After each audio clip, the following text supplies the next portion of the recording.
శ్రీ మహాగణాధిపతయే నమః, శ్రీమాత్రే నమః. మాచిరాజ్ భక్తి ప్రేక్షకులందరికీ నమస్కారం. నవగ్రహాలలో కుజుడు 2025 సంవత్సరం డిసెంబర్ 7వ తేదీ రాత్రి 8:17 వృశ్చిక రాశిలో నుంచి ధనుస్సు రాశిలోకి ప్రవేశిస్తున్నాడు. అంటే కుజుడి ధనుస్సు సంక్రమణం జరుగుతోంది, కుజుడి సంచారంలో మార్పు జరుగుతోంది.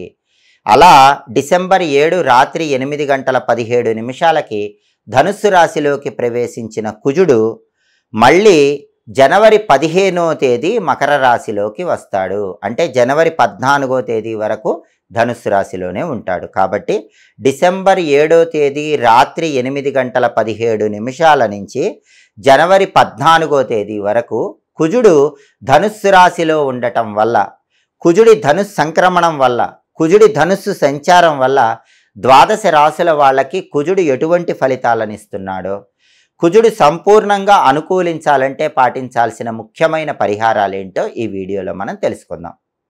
ప్రధానంగా డిసెంబర్ 7 రాత్రి 8:17 కుజుడు వృశ్చిక రాశిలో నుంచి ధనుస్సు రాశిలోకి ప్రవేశిస్తున్నాడు. జ్యోతిష శాస్త్రం ఏం చెప్తుందంటే, గోచార పరంగా జన్మరాశి నుంచి లెక్కబెట్టినప్పుడు వచ్చే 3వ రాశిలో కానీ 6వ రాశిలో కానీ 11వ రాశిలో కానీ కుజుడి సంచారం ఉన్నట్లయితే అలాంటి కుజుడి సంచారం అనుకూల ఫలితాలను ఇస్తుందని గోచార జ్యోతిష గ్రంథాల్లో చెప్పారు. అలా కాకుండా 3, 6, 11 స్థానాలు తప్ప మిగిలిన రాశుల్లో జన్మరాశి నుంచి లెక్కబెట్టినప్పుడు కుజుడు ఉన్నట్లయితే అలాంటి కుజుడి సంచారం వ్యతిరేక ఫలితాలను కలిగింపజేస్తుంది. అలాగే జ్యోతిష శాస్త్రంలో కుజుడి దృష్టి గురించి కూడా చెప్పారు. కుజుడికి ఒక ప్రత్యేకమైన దృష్టి ఉంది, దాన్ని త్రిపాద దృష్టి అనే పేరుతో పిలుస్తారు. అంటే కుజుడు ఎక్కడున్నా సరే ఆయనున్న స్థానం నుంచి 4వ రాశిని, 7వ రాశిని, 8వ రాశిని చూస్తూ ఉంటాడు. దీన్ని త్రిపాద దృష్టి అనే పేరుతో పిలుస్తారు. ఈ 4వ దృష్టి అనేటటువంటిది స్థిరాస్తి, గృహము, గృహంలో సంతోషాలు, వీటిని రిప్రజెంట్ చేస్తుంది. అంటే కుజుడు ఎక్కడున్నా సరే ఆయనున్న రాశి నుంచి 4వ రాశిని చూసినప్పుడు ఆ చూపు స్థిరాస్తిని రిప్రజెంట్ చేస్తుంది, ఇంటిని రిప్రజెంట్ చేస్తుంది, గృహంలో సంతోషాన్ని రిప్రజెంట్ చేస్తుంది. అలాగే కుజుడు తాను ఎక్కడున్నా సరే 7వ రాశిని అక్కడి నుంచి చూస్తూ ఉంటాడు. దీన్ని సప్తమ దృష్టి అంటారు. ఈ సప్తమ దృష్టి అనేది ప్రధానంగా భాగస్వామ్య వ్యాపారాలు, దాంపత్య జీవితాన్ని రిప్రజెంట్ చేస్తుంది. ఆ తర్వాత కుజుడు ఎక్కడున్నా సరే తానున్న చోటు నుంచి 8వ రాశిని చూస్తూ ఉంటాడు. దీన్ని 8వ దృష్టి అంటారు. ఈ 8వ దృష్టి అనేది వారసత్వపు ఆస్తులను, దీర్ఘకాలిక అనారోగ్యాలను, సడన్గా జీవితంలో జరిగేటటువంటి ఈవెంట్స్ని రిప్రజెంట్ చేస్తుంది. అంటే కుజుడి 4వ దృష్టి, కుజుడి 7వ దృష్టి, కుజుడి 8వ దృష్టి, తానున్న చోటు నుంచి 4వ రాశిని చూడటం, 7వ రాశిని చూడటం, 8వ రాశిని చూడటం, వీటికి ఈ రకమైనటువంటి కారకత్వాలు వస్తాయి. అయితే ఇవి అనుకూలిస్తాయా, ప్రతికూలిస్తాయా అంటే కుజుడి సంచారం యోగించే రాశులకి ఈ దృష్టి అనుకూలిస్తుంది, కుజుడి సంచారం యోగించని రాశులకి ఈ దృష్టి ప్రతికూల ఫలితాలను ఇస్తుంది. అంటే ప్రధానంగా ఏ రాశికైనా కుజుడి సంచారం యోగించిందనుకోండి ఈ దృష్టి అనేది కూడా యోగిస్తుంది. కుజుడి సంచారం యోగించట్లేదనుకోండి ఈ దృష్టి కూడా యోగించదు. అది సంచారాన్ని బట్టి ఉంటుంది. దీన్ని మనం పరిగణనలోకి తీసుకుని కుజుడి సంచారము, కుజుడి దృష్టిని బట్టి ద్వాదశ రాశులకి ఈ కుజుడి సంచారంలో మార్పు, కుజుడి ధనుస్సు సంక్రమణం ఎటువంటి ఫలితాలను కలిగింపజేస్తుందో ఇప్పుడు మనం పరిశీలిద్దాం. తదుపరి తులారాశి.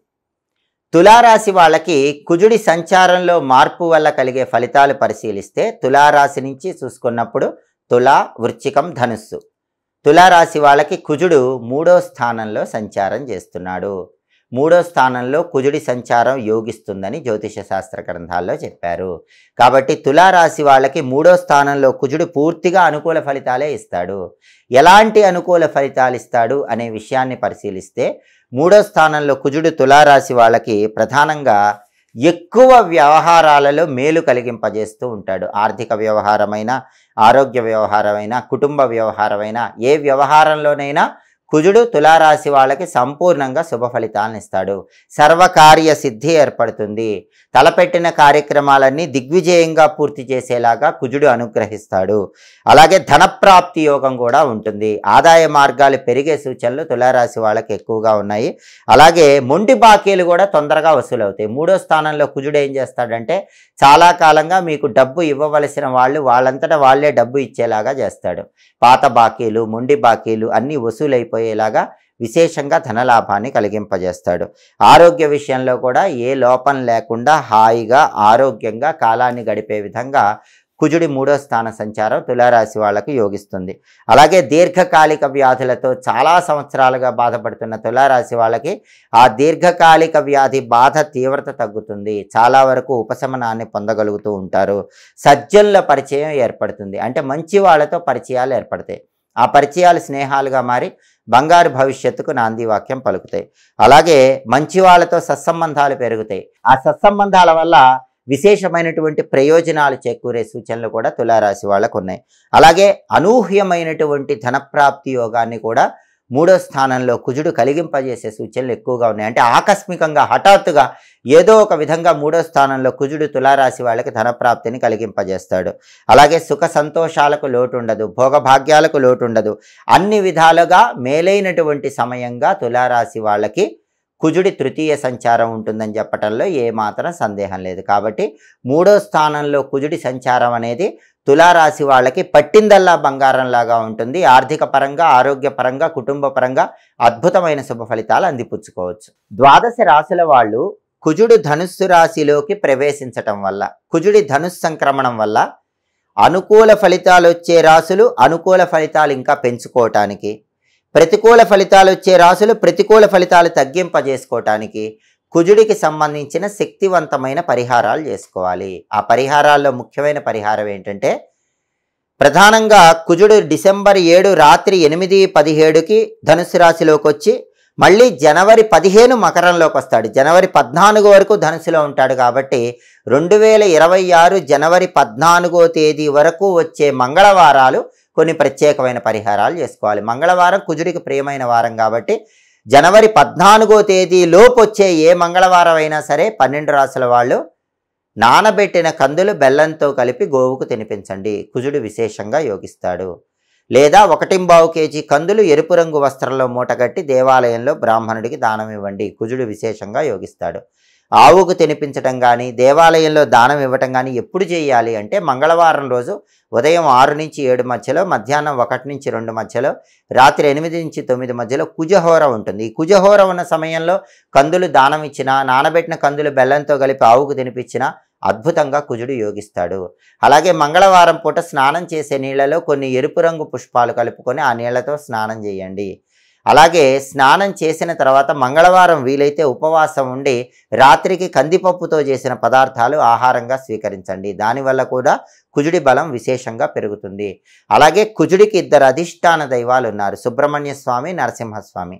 అందుకే మంగళవారం పూట రాహుకాలంలో సుబ్రహ్మణ్య ఆలయంలో నిమ్మదొప్పల్లో దీపాలు పెడితే కుజుడు విశేషంగా యోగిస్తాడు. కుజుడి ధనుస్సు సంక్రమణం అద్భుతంగా యోగించాలంటే మంగళవారం రాహుకాలం ఉన్న సమయంలో సుబ్రహ్మణ్య స్వామి ఆలయ ప్రాంగణంలో 2 నిమ్మకాయలు కోసి ఆ నిమ్మకాయల్లో రసం పిండేసి దొప్పలు వెనక్కి తీసి ఆ 4 దొప్పల్లో నువ్వుల నూనె పోసి పువ్వొత్తులు వేసి దీపాలు వెలిగించండి. సుబ్రహ్మణ్య ఆలయంలో మంగళవారం రాహుకాలంలో నిమ్మదొప్పల్లో దీపాలు పెడితే కుజుడి ధనుస్సు సంక్రమణం వ్యతిరేక ఫలితాలు తొలగింపజేసి అనుకూల ఫలితాలను కలిగింపజేస్తుంది.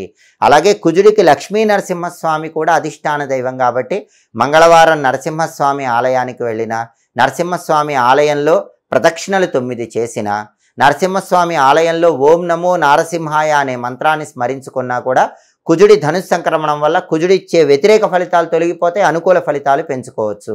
అలాగే మంగళవారం పూట రుణ విమోచన అంగారక స్తోత్రం వినండి. దానివల్ల కూడా కుజుడు యోగిస్తాడు. లేదా ఇంట్లోనే దీపం పెట్టేటప్పుడు ఓం అం అంగారకాయ నమః అనే మంత్రాన్ని 21 సార్లు చదవండి. దానివల్ల కూడా కుజుడు విశేషంగా యోగిస్తాడు. మంగళవారం సందర్భంగా కుజ మంత్రం అంటే అంగారక మంత్రం చదువుకోవటం, లేదా సుబ్రహ్మణ్య ఆలయ దర్శనం చేసి నిమ్మదీపాలు వెలిగించుకోవటం, లేదా నరసింహస్వామి ఆలయంలో నరసింహస్వామికి అర్చన కానీ అభిషేకం కానీ చేయించుకోవటం, నరసింహస్వామి ఆలయంలో మంగళవారం ప్రదక్షిణలు చేయటం ద్వారా కుజుడి ధనుస్సు సంక్రమణం వల్ల కుజుడిచ్చే వ్యతిరేక ఫలితాలన్నీ తొలగిపోతే కుజుడిని సంపూర్ణంగా ప్రసన్నం చేసుకొని సమస్త శుభాలు సిద్ధింపజేసుకోవచ్చు. అలాగే మంగళవారం రాగి పాత్రలు ఎవరికైనా దానం ఇచ్చినా కూడా కుజుడి ధనుస్సు సంక్రమణం అనేది విశేషమైన శుభ ఫలితాలను కలిగింపజేస్తుంది. ఈ పరిహారాలు చేసుకోండి. కుజుడి ధనుస్సు సంక్రమణం అద్భుతంగా యోగించేలాగా సకల శుభాలను సిద్ధింపజేసుకోండి.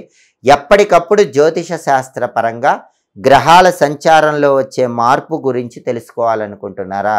ఏ గ్రహము ఎప్పుడు మారుతుందో, ఏ గ్రహము ఏ రాశిలోకి ఎప్పుడు ప్రవేశిస్తుందో, అలా గ్రహ సంచారంలో మార్పు వల్ల ద్వాదశ రాశుల వాళ్ళకి కలిగే ఫలితాలు ఏంటో తెలుసుకోవాలనుకుంటున్నారా?